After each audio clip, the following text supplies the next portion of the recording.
product manager for Newsfeed, we make changes to the ranking algorithm several times a week.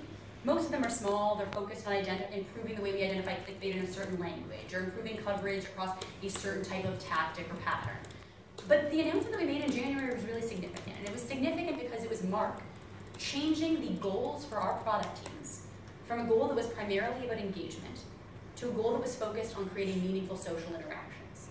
And the rationale for that was because over time we saw that we'd gotten away from prioritizing friend and family content.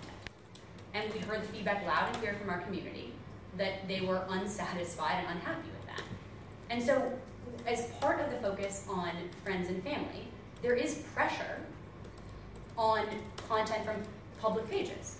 Because there's, it's not as if people expanded the time they're spending on Facebook, so more friend and family content displace some of the content from publishers as well as from other pages. Now, there's a couple of things to keep in mind. One is that news was only ever 5% of the information on Facebook. And when you say that to a room of journalists, they're like, that is absolutely false, my newsfeed is half news.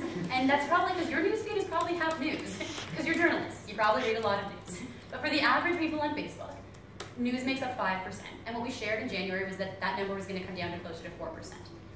Now, it's not as if everyone was going to lose 20%. What we intend to have happen is that the spammy, low-quality content should lose a lot of traffic, and that high-quality publishers should continue to do well.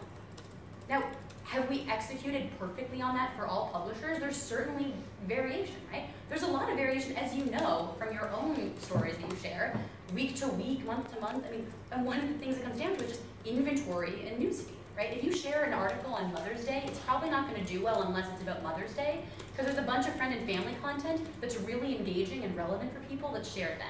So there's so many different dynamics that come into play.